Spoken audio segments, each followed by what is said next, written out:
एवं स्वागत है आप सभी का आपके अपने YouTube चैनल सरस्वती एकेडमी नई में। जैसा कि दोस्तों अभी तक हमने बायोलॉजी चैप्टर 1 के तीन पार्ट पढ़ चुके हैं। ये हमारा चौथा पार्ट है। इसमें मेनली हम लोग पढ़ेंगे कि पाचन क्रिया 5 अवस्थाओं में होती है। इससे पहले हम लोग बहुत कुछ पढ़ चुके थे। हो सकता है कि यह अंतिम पार्ट हो, तो आइए हम लोग शुरू करते हैं इसको। पाचन की क्रिया 5 चरणों में होती है। सबसे पहला यही भी क्वेश्चन है कि बोर्ड एग्जाम में पूछेगा आपसे कि बताइए कि पाचन की क्रिया कितने चरणों में होती है, तो 5 चरणों में होती है। वह 5 चरण कौन कौन है, चलिए आइए उसको हम लोग देखते हैं। पहला है अंतर्ग्रहण। तो अंतर्ग्रहण क्या होता है, इसको हम लोग यहाँ पे देखते हैं। भोजन को निगलने की क्रिया को अंतर्ग्रहण कहते हैं।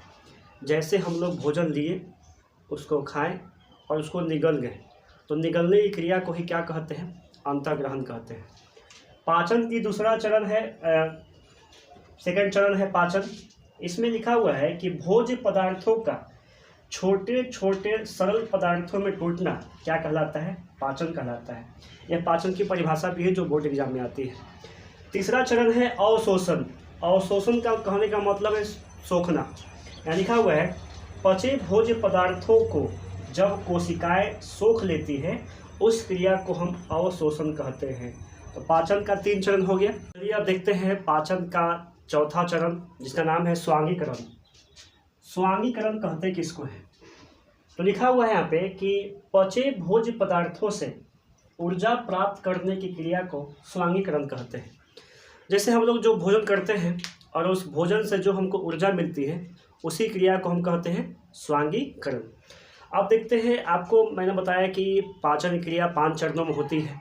4 चरण तो हम लोग ऑलरेडी देख चुके हैं। 5वां चरण देख लेते हैं, जिसका नाम है मल परित्याग। मल परित्याग लिखा गया है कि पाचन के बाद बचे हुए अवशिष्ट पदार्थों को बाहर निकालने की क्रिया को मल परित्याग कहते हैं। जैसे कि पिछले क्लास में आपको मैंने बताया था कि अनपचा भोजन, वैसा भोजन जो नहीं पचता है उसको अनपचा भोजन कहते हैं। तो अनपचा भोजन कहाँ जमा होता है, रेक्टम में जमा होता है। उसी अनपचा भोजन को हमारे शरीर से बाहर निकालने की क्रिया को क्या कहते हैं, मल परित्याग कहते हैं। तो हम लोगों ने देखा कि 5 चरण होता है पाचन का। अब देखते हैं कुछ पॉइंट जो एग्जाम में आता है MCQ ऑब्जेक्टिव के रूप में अमीबा से। तो अमीबा के बारे में कुछ जानते हैं हम लोग, तो इसको हम थोड़ा मिटा देते हैं यहाँ पे। चलिए अमीबा के बारे में देखते हैं हम लोग। अमीबा, सबसे पहला क्वेश्चन कि अमीबा एक कोशिकीय प्राणी है। यहाँ लिखा गया है अमीबा एक कोशिकीय प्राणी है। जैसे हम लोग एक कोशिकीय नहीं है, हम लोग बहुकोशिकीय प्राणी है। लेकिन अमीबा क्या है, एक कोशिकीय प्राणी है। अमीबा में मान लेते हैं कि यहाँ पे भोजन है, यहाँ पे क्या है, अमीबा का भोजन है। अब अमीबा जिस विधि से भोजन को कैच करता है, भोजन को पकड़ता है, उस विधि को कहते हैं कूटपाद। क्वेश्चन बहुत भी आई है, छपने वाला क्वेश्चन है बोर्ड में कि अमीबा में भोजन का ग्रहण किस विधि द्वारा होता है, कूटपाद विधि द्वारा होता है। किस द्वारा, कूटपाद। लेकिन अमीबा में भोजन का पाचन भोजन रसधानी द्वारा होता है। अमीबा में भोजन का पाचन भोजन रसधानी द्वारा होता है। लेकिन अमीबा में भोजन का ग्रहण, जैसे भोजन ग्रहण किए तो क्या कहलाएगा, कूटपाद। लेकिन भोजन पचेगा किसके द्वारा, भोजन रसधानी के द्वारा। और अमीबा क्या है, एक कोशिकीय प्राणी है। तो इसके बाद फिर हम अभी तुरंत देखने वाले हैं जो हमारा चैप्टर का नाम था जैव प्रकरण और पोषण। जैव प्रकरण किसे कहते हैं, पोषण क्या है, पोषण की कितनी विधियां हैं, सारा का परिभाषा जो एग्जाम में आता है 2 नंबर में। तो चलिए स्टार्ट करते हैं जैव प्रकरण। तो चलिए शुरू करते हैं हम लोग अब जैव प्रकरण के बारे में। तो आते हैं इसकी परिभाषा पे कि जैव प्रकरण कहते किसको है। तो लिखा गया है कि वे सारी क्रियाएं जिनके द्वारा जीवों का अनुरक्षण होता है। अनुरक्षण कहने का मतलब मेंटेनेंस। आप लोग कभी मैच खेले होंगे तो उसमें देखे होंगे कि जो बैट्समैन होता है वह 5, 6 या 7 गेंद एक्स्ट्रा खेलता है, तो बाकी के साथी उनको बोलते हैं कि आप इस ओवर में मेंटेन कीजिए। तो वही अनुरक्षण होता है, मेंटेनेंस होता है कि वे सारी क्रियाएं जिनके द्वारा जीवों का अनुरक्षण होता है क्या कहलाता है, जैव प्रकरण कहलाता है। उसके बाद एक क्वेश्चन पोषण के बारे में है, एग्जाम में आता है कि पोषण की परिभाषा दें। पोषण होता क्या है आखिर। लिखा गया है कि वह विधि जिससे जीव, जितने भी जीव हैं, हम सजीव के बारे में बात करें, जीव पोषक तत्वों को ग्रहण कर अब उनका उपयोग करते हैं, क्या कहलाता है? पोषण। पोषक तत्व आपको 9th में पढ़ना था कि पोषक तत्व 2 प्रकार के होते हैं, एक होता है माइक्रो, एक होता है मैक्रो। तो वह विधि जिससे जीव पोषक तत्व ग्रहण कर क्या करते हैं, उनका उपयोग करते हैं, उसी को क्या कहते हैं? पोषण कहते हैं। क्या कहलाता है? पोषण। अब देखेंगे कि जीव जो होता है पूरा धरती पर 2 प्रकार के जीव होते हैं, एक स्वपोषी और एक परपोषी। अब स्वपोषी किसे कहते हैं? तो यहाँ लिखा गया है कि वैसे जीव जो अपना भोजन स्वयं बनाते हैं, वे सभी जीव जो अपना भोजन स्वयं बनाते हैं, किसी दूसरे जीव पर निर्भर नहीं होते हैं, उसे क्या कहते हैं? स्वपोषी कहते हैं। अब बताइए कि हम लोग तो स्वपोषी हैं नहीं, क्योंकि हम लोग अपना भोजन बनाते नहीं, हम लोग अपना भोजन पकाते हैं, बाजार से लाते हैं सब्जी, दाल, चावल, उसको हम लोग पकाते हैं, बनाते नहीं हैं। तो ये क्वेश्चन जो नोट करके लिखा हुआ है बहुत ही BBI छपने वाला क्वेश्चन है, क्या कि सभी हरे पौधे क्या होते हैं? स्वपोषी होते हैं। एग्जाम में आया हुआ क्वेश्चन है बहुतों बार और आगे भी आने वाला है कि सभी हरे पौधे क्या होते हैं? स्वपोषी होते हैं। परपोषी का तो आप डेफिनेशन खुद जान गए कि परपोषी किसे कहते हैं? जो अपना भोजन के लिए दूसरे पर निर्भर रहते हैं। जैसे हम लोग क्या है? परपोषी है, हम लोग पेड़ पौधे पर निर्भर हैं, हम लोग अपना भोजन बनाते नहीं, पकाते हैं। अब देखेंगे कि परपोषण के बहुत प्रकार होता है। अब परपोषी कहिए चाहे परपोषण कहिए, बात एक ही है। जैसे पहला है मृतजीवी पोषण। मृतजीवी पोषण किसे कहते हैं? तो इस प्रकार के पोषण में जीव, जितने भी जीव हैं, वह मृत जंतुओं या पौधों के शरीर से अपना भोजन प्राप्त करते हैं, उसी को क्या कहते हैं? मृतजीवी पोषण कहते हैं। जैसे में यहाँ लिखा गया है जीवाणु मतलब बैक्टीरिया और कवक, और ये कवक वाला क्वेश्चन काफ़ी हाईलाइटेड है, पूछता है बहुतों बार, ये भी छपने वाला क्वेश्चन है। पूछेगा कि कवक में पोषण की कौन सी विधि पाई जाती है? तो कवक में पोषण की मृतजीवी विधि पाई जाती है। परपोषण के प्रकार देख रहे हैं हम लोग। पहला मृतजीवी पोषण, आगे इसका और 2 प्रकार है, तो उसका अभी प्रकार देखने वाले हम लोग। आइए हम लोग देखते हैं परपोषण का दूसरा प्रकार, जिसका नाम है परजीवी पोषण। परजीवी पोषण किसे कहते हैं? तो लिखा गया है कि इस प्रकार के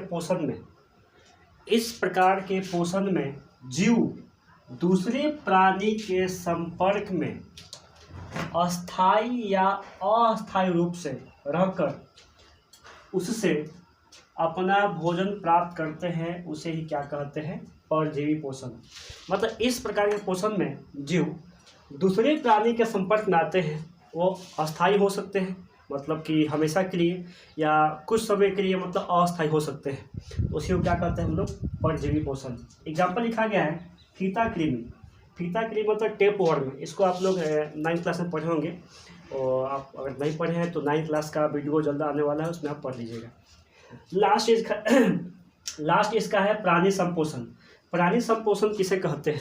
तो प्राणी संपोषण वैसा पोषण जिसमें प्राणी अपना भोजन ठोस मतलब सॉलिड या तरल मतलब लिक्विड के रूप में जंतुओं के भोजन ग्रहण करने के विधि द्वारा ग्रहण करते हैं, उसे ही क्या कहते हैं? प्राणी संपोषण कहते हैं। फिर से समझते हैं इसको। वैसा पोषण जिसमें प्राणी अपना भोजन ठोस कहने का मतलब सॉलिड चीज, जैसे ये मार्कर है मेरा, ये क्या है? सॉलिड है। और या तरल कहने का मतलब मेरे हाथ में पानी का बोतल है, इसमें पानी है, तो ये क्या है? तरल चीज़ है। ठोस या तरल के रूप में जंतुओं के भोजन ग्रहण करने की विधि द्वारा ग्रहण करते हैं, उसे क्या कहते हैं? प्राणी संपोषण। जैसे कि मनुष्य, कुत्ता। आपको हम पहले बता दिए थे कि जीव 2 प्रकार के, एक स्वपोषी, एक परपोषी। बताए थे कि मनुष्य मतलब हम लोग किस में आते हैं? परपोषी में आते हैं। अब परपोषी में किस में? तीसरा में प्राणी संपोषण। तो ये था पोषण के बारे में। पोषण के 3 विधियाँ होते हैं, 2 प्रकार का होता है, स्वपोषण, परपोषण। उसमें परपोषण 3 प्रकार का होता है। अब मेरा हम लोग का फाइनली लास्ट टॉपिक है प्रकाश संश्लेषण किसे कहते हैं, कितने प्रकार होते हैं, वगैरह वगैरह। तो चलिए इसके बाद हम शुरू करते हैं। तो चलिए अब हम देखते हैं प्रकाश संश्लेषण के बारे में। प्रकाश संश्लेषण इंग्लिश में इसको कहते हैं फोटोसिंथेसिस। लिखा गया है कि सूर्य के प्रकाश की उपस्थिति में क्लोरोफिल तथा CO2 मतलब होता है कार्बन डाइऑक्साइड, केमिस्ट्री में पढ़ेंगे इसके बारे में। CO2 से क्रिया करके पौधे अपना क्या बनाते हैं? तब भोजन बनाते हैं। इसी मूलभूत प्रक्रिया को प्रकाश संश्लेषण कहते हैं। बोर्ड एग्जाम में ये क्वेश्चन बहुत बार पूछा हुआ है और मुझे जहाँ तक लगता है कि आगे भी आएगा। क्या पूछता है कि प्रकाश संश्लेषण क्या है, इसका रासायनिक समीकरण लिखें। तो अभी हमने देखा कि सूर्य के प्रकाश की उपस्थिति में क्लोरोफिल तथा CO2 से क्रिया करके पौधे अपना भोजन बनाते हैं। इसी मूलभूत प्रक्रिया को क्या कहते हैं? प्रकाश संश्लेषण कहते हैं। आइए इसके बाद देखते हैं हम लोग कि प्रकाश संश्लेषण का रासायनिक सूत्र है। ये बहुत ही आसान है, बहुत से बच्चों को याद नहीं हो पाता है, लेकिन आज हम लोग इसको बस चुटकियों में याद करने वाले हैं। आप बताइए तो यहाँ पे कि इस पूरा हमारे पृथ्वी पर CO2 मतलब कार्बन डाइऑक्साइड और H2O इसमें से सबसे ज़्यादा क्या है?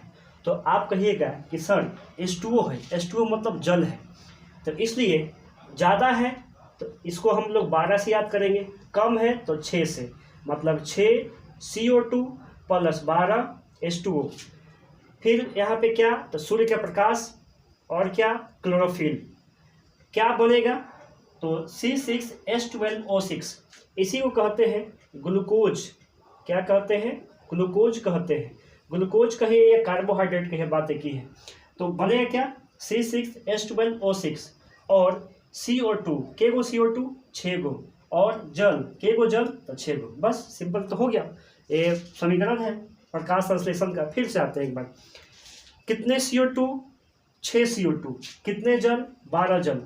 सूर्य का प्रकाश, क्लोरोफिल, क्या बनेगा? भोजन। भोजन में क्या बनाते हैं पौधे? ग्लूकोज। आगे देखने वाले हम लोग हैं। C6H12O6, 6 गो CO2 और 6 गो जल। सिंपल। एग्जाम में आएगा कि बताइए प्रकाश संश्लेषण की परिभाषा दीजिए और इसका रासायनिक सूत्र लिखिए। इतना लिख लेंगे आराम से, अच्छा से, साफ साफ सुंदर सुंदर राइटिंग में, तो आपको 2 नंबर आराम से मिल जाएगा। इसके बाद देखते हैं कि प्रकाश संश्लेषण के लिए क्या क्या चीज़ चाहिए हमको। प्रकाश संश्लेषण के लिए क्या क्या आवश्यक चीज़ें हमको होनी चाहिए। तो चलिए इसके बाद देखते हैं हम लोग। आइए इसको मैं मिटा देता हूँ यहाँ से। यहाँ हम लिखते हैं, दिख रहा होगा? दिख रहा है। प्रकाश संश्लेषण के लिए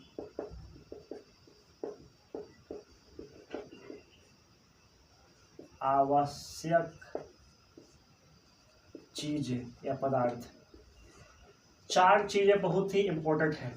ये भी क्वेश्चन एग्जाम में पूछता है, MCQ ऑब्जेक्टिव में भी और सब्जेक्टिव में भी, कि प्रकाश संश्लेषण के लिए क्या क्या चीज़ चाहिए। पहला चीज़ चाहिए, सूर्य का प्रकाश होना ही चाहिए। बिना सूर्य का प्रकाश का प्रकाश संश्लेषण नहीं हो सकता है। दूसरा क्या होना चाहिए? CO2 होना चाहिए। CO2 मतलब carbon dioxide, carbon dioxide, carbon dioxide. तीसरा क्या होना चाहिए? क्लोरोफिल होना चाहिए। क्लोरोफिल आगे पढ़ाएंगे, क्लोरोफिल क्या होता है। क्लोरोफिल होना चाहिए। और चौथा क्या होना चाहिए? जल होना चाहिए। ये 4 चीज़ रहेगा तभी आपका क्या हो पाएगा? प्रकाश संश्लेषण क्रिया होगी, अन्यथा नहीं होगी। क्या क्या चीज़ चाहिए? पहला चाहिए सूर्य का प्रकाश, दूसरा CO2 मतलब कार्बन डाइऑक्साइड, तीसरा क्लोरोफिल और चौथा जल मतलब वाटर चाहिए। तो ये था प्रकाश संश्लेषण के लिए आवश्यक चीज़ें। इसके बाद देखते हैं, पॉइंट लिखा गया यहाँ पे कि प्रकाश संश्लेषण के दौरान पौधे क्या बनाते हैं। क्वेश्चन आता है कि जब प्रकाश संश्लेषण होती है तो पौधे क्या बनाते हैं। तो हम कहेंगे पौधे क्या करते हैं, तो पौधे बनाते हैं भोजन। भोजन में क्या बनाते हैं? तो ग्लूकोज बनाते हैं। ये जो सूत्र अभी लिखे थे हम C6H12O6, ये तो केमिस्ट्री में पढ़ेंगे ही हम लोग। इसको पूछता है कि ग्लूकोज का सूत्र क्या होता है, तो हम बोलेंगे C6H12O6। तो प्रकाश संश्लेषण के दौरान पौधे क्या बनाते हैं? भोजन बनाते हैं। क्या बनाते हैं? भोजन। और भोजन में क्या? तो ग्लूकोज कहिए, ग्लूकोज। ऐसे वो क्या कहते हैं? कार्बोहाइड्रेट कहते हैं। क्या कहते हैं? कार्बोहाइड्रेट कहते हैं। इसके बाद अगला पॉइंट है कि यह प्रक्रिया कार्बनिक होती है। यह प्रक्रिया कार्बनिक, आपने सुना होगा कार्बनिक अकार्बनिक के बारे में। तो कार्बनिक क्या होता है? जिस प्रक्रिया, जिस इक्वेशन में कार्बन आ गया, कार्बन कार्बन कार्बन का संकेत क्या होता है? C होता है, एटॉमिक नंबर 6 होता है। देखिए तो इसमें कार्बन आ रहा है क्या? तो कहिएगा यस सर कार्बन आ रहा है। तो कार्बन आ गया तो कार्बनिक है, अगर कार्बन नहीं होता तो क्या कहते? अकार्बनिक है, सिंपल। तो प्रकाश संश्लेषण की प्रक्रिया कैसी होती है? तो कार्बनिक होती है। क्या होती है? कार्बनिक। और ये वाला क्वेश्चन बहुत VVI है, ये इस बार पूछा हुआ है 2024 में। आप जाके क्वेश्चन बैंक देखिएगा तो ये वाला क्वेश्चन पूछा हुआ है कि प्रकाश संश्लेषण की क्रिया केवल दिन में होती है। ऑब्जेक्टिव पूछा था कि प्रकाश संश्लेषण क्रिया कब होती है? दिन में, रात में, ऐसे करके 4 ऑप्शन दिया हुआ था। तो प्रकाश संश्लेषण क्रिया कब होती है? केवल दिन में होती है। आप बताइए कमेंट करके कि केवल दिन में ही क्यों होगी? प्रकाश संश्लेषण की प्रक्रिया दिन में क्यों होगी, रात में क्यों नहीं होगी? आते हैं इसके बाद ये इसको थोड़ा मिटा देते हैं, मुझे लग रहा है। चलिए इसके बाद आते हैं अगला पॉइंट में। ये हमारा पॉइंट था कि प्रकाश संश्लेषण की क्रिया 3 रंगों में होती है। कितने रंगों में होती है? प्रकाश संश्लेषण की क्रिया 3 रंगों में, पहला, दूसरा, तीसरा। वह कौन कौन 3 रंग है? तो लिखा हुआ है लाल, पहला रंग लाल, दूसरा नीला और तीसरा बैंगनी। तो प्रकाश संश्लेषण की क्रिया कितने रंगों में? 3 रंगों में, पहला लाल, दूसरा नीला, तीसरा बैंगनी। और इसके नीचे लिखा हुआ है कि सबसे ज़्यादा, इसका मतलब होता है कि प्रकाश संश्लेषण की क्रिया सबसे ज़्यादा किस रंग में? लाल रंग में। प्रकाश संश्लेषण क्रिया सबसे कम किस रंग में? बैंगनी रंग में। किस रंग में? बैंगनी रंग में। गर्मी काफ़ी है, फैन हम ऑफ किए हैं क्योंकि फ़ैन और ऑन करेंगे तो उसमें आवाज़ आएगा, तो मेरा आवाज़ आप लोग के पास नहीं पहुंच पाएगा, इसलिए काफ़ी गर्मी है तो शूट करना पड़ता है आप लोग के लिए। तो इसके लिए दोस्तों के पास शेयर कीजिएगा आप लोग, और हो सके तो चैनल को सब्सक्राइब कीजिएगा। बहुत ही और मज़े से हम लोग पढ़ने वाले हैं। आज इस वीडियो के बाद हम मैथ का वीडियो शूट करने वाले हैं, मैथ का सिलेबस बताएंगे। तो आइए अगला पॉइंट है, नोट करके। और यह भी बहुत छपने वाला क्वेश्चन है, VVI कहिए इसको VVI कहिए, मेरे वर्ड में इसको कहिए कि छपने वाला क्वेश्चन है। और छपने वाला क्या है? 100% छपने वाला क्वेश्चन है। क्या है कि प्रकाश संश्लेषण की क्रिया में जल के अपघटन से क्या निकलता है? ऑक्सीजन निकलता है। क्या निकलता है? ऑक्सीजन। आपसे क्वेश्चन पूछेगा MCQ में, ऑब्जेक्टिव में, 4 ऑप्शन देके कि बताइए कि प्रकाश संश्लेषण की क्रिया में जल कहाँ से निकलता है, ऑक्सीजन कहाँ से निकलता है? तो हम कहेंगे जल के अपघटन से। अपघटन एक वर्ड है, ये हम केमिस्ट्री में पढ़ेंगे। अपघटन का मतलब होता है टूटना। अपघटन जहाँ भी वर्ड देखिए उसका मतलब होता है कोची, टूटना। क्या होता है? टूटना। तो आप अगर जल को तोड़िएगा, ये हमारा जल है, इसको तोड़िएगा तो यह हाइड्रोजन और ऑक्सीजन मिलेगा। तो वही पूछेगा कि प्रकाश संश्लेषण में ऑक्सीजन कहाँ से निकलता है? तो कहेंगे जल से। और जल के किससे? अपघटन से। यहाँ तक मेरे ख्याल से किसी बच्चों को दिक्कत नहीं होनी चाहिए।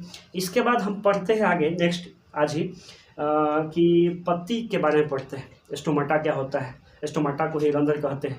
ये सब सारा चीज़ हम लोग पढ़ते हैं। आज पूरा चैप्टर फिनिश कर देंगे, क्योंकि इसके बाद जस्ट सेकेंड चैप्टर पढ़ेंगे हम लोग श्वसन। तो चलिए स्टार्ट करते हैं। तो आइए अब देखते हैं पत्ती के बारे में। तो देखिए मेनली एक पत्ती है। इस पत्ती में बहुत से छेद होते हैं, छोटे छोटे। इसको रंध्र कहते हैं। रंध्र कहिए, इंग्लिश में कहते हैं इसको स्टोमाटा। रंध्र और स्टोमाटा एक ही चीज़ है।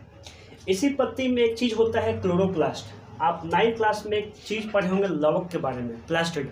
लवक 3 प्रकार के होता है, उसमें से एक है क्लोरोप्लास्ट। एक क्लोरोप्लास्ट होता है, एक क्रोमोप्लास्ट होता है और एक ल्यूकोप्लास्ट होता है। तो उसी से एक है क्लोरोप्लास्ट। इस क्लोरोप्लास्ट को जब हम जूम करेंगे तो इसका फिगर कुछ ऐसा दिखेगा। इस फिगर में क्या है कि यह लिक्विड भरा हुआ है। क्या है? इस लिक्विड भरा हुआ है, बहुत सा लिक्विड है इसमें, तरल चीज़ है, इसको स्ट्रोमा कहते हैं। क्लोरोप्लास्ट में लिक्विड होता है, इसे क्या कहते हैं? स्ट्रोमा कहते हैं। और यहाँ दिख रहा होगा स्तंभ जैसा, इस स्तंभ वाली चीज़ को कहते हैं ग्राना। और इस ग्राना में सिंगल जो पीस है ऐसे, उसको कहते हैं थैलोकाइटा। यहाँ लिखा भी हुआ है पॉइंट कि क्लोरोप्लास्ट में द्रव होता है। क्लोरोप्लास्ट में क्या होता है? द्रव होता है, जिसे स्ट्रोमा कहते हैं। इस क्लोरोप्लास्ट में द्रव है, लिक्विड है, उसको क्या कहते हैं? स्ट्रोमा कहते हैं। तथा एक स्तंभ के आकार का एक आकृति होती है, इसे ग्राना कहते हैं। एक स्तंभ के आकार का एक दिख रहा होगा आकृति आपको, यहाँ पे आकृति दिख रहा होगा, जिसे क्या कहते हैं? ग्राना कहते हैं। क्या कहते हैं? ग्राना कहते हैं। इसके बाद इसमें लिखा गया है ग्राना थैलोकाइटा का समूह है। ये एक वो चीज़ निकालेंगे, एगो दूगो तीनगो चारगो ऐसे करके एक वो चीज़ को क्या कहेंगे? आपको थैलोकाइटा कहेंगे। आई सब थैलोकाइटा को मिला देंगे तो क्या हो जाएगा? ये ग्राना हो जाएगा। क्या हो जाएगा? ग्राना। इसी थैलोकाइटा में आपको क्लोरोफिल मिलेगा। क्या मिलेगा? क्लोरोफिल। इसी में क्या होता है? क्लोरोफिल मिलता है। यह क्लोरोफिल सिर्फ हरे पेड़ पौधे मिलता है, हम लोग में क्लोरोफिल नहीं होगा, हरे पौधे में होगा, यह हरे पौधे में होगा। और जब इस क्लोरोफिल में अंदर जाएंगे तो एक तत्व मिलेगा जिसको मैग्नीशियम कहते हैं। तो ये क्वेश्चन बहुत ही महत्वपूर्ण है, यहाँ पूछता है। यहाँ पे आगे हम चर्चा करेंगे इसके बारे में। तो ये था मेनली क्लोरोप्लास्ट के बारे में। अगला पॉइंट देखते हैं हम लोग यहाँ पे कि पौधों में गैसों का विनिमय रंध्रों द्वारा, रंध्र को ही कहते हैं स्टोमाटा। ये भी क्वेश्चन बहुत VVI है, छपने वाला है। तो पौधों में गैसों का विनिमय किसके द्वारा होता है? रंध्रों के द्वारा होता है। रंध्र मतलब स्टोमाटा। आगे देखते हैं। ये तो देख लिए पॉइंट अभी, क्लोरोप्लास्ट में द्रव होता है जिसे स्ट्रोमा कहते हैं। फिर एक स्तंभ जैसा चीज होता है, उसे क्या कहते हैं? ग्राना। ग्राना किसका समूह है? थैलोकाइटा का समूह है। थैलोकाइटा के अंदर क्लोरोफिल होता है। कभी कभी एग्जाम में क्लोरोफिल ऑप्शन में ना दे के पर्णहरित देता है, हिंदी में दे देगा। क्या दे देगा? पर्णहरित। क्लोरोफिल को ही क्या कहते हैं? पर्णहरित कहते हैं। इसके बाद आते हैं हम लोग अपना आज का लास्ट पॉइंट, क्लोरोफिल के अंदर कौन सा तत्व होता है? मैग्नीशियम। और यह प्रश्न 100% छपने वाला है, इसको छपने से कोई नहीं रोक सकता है। इसको आप लोग नोट कर लीजिए कि क्लोरोफिल के अंदर कौन सा तत्व होता है? मैग्नीशियम होता है। संकेत इसका Mg और एटॉमिक नंबर 12 होता है। तो ये था हमारा पहला चैप्टर, जिसका नाम था जैव प्रक्रम पोषण के बारे में। सारे चीज़ हम लोग देख लिए। आशा करते हैं कि आपको अच्छी तरह से समझ में आया होगा। तो थोड़ा सा आप भी हमको सपोर्ट कीजिए, चैनल को सब्सक्राइब कीजिए, लाइक करिए, कमेंट करिए और अपने दोस्तों को पहुंचाइए ताकि अधिक से अधिक बच्चों को लाभ मिल सके। और इसके बाद अब सेकेंड चैप्टर पढ़ने वाले हम लोग, जिसको शोषण कहते हैं। काफ़ी अच्छे अंदाज में पढ़ेंगे। तो मिलते हैं फिर अगले वीडियो में। Thank you very much, bye.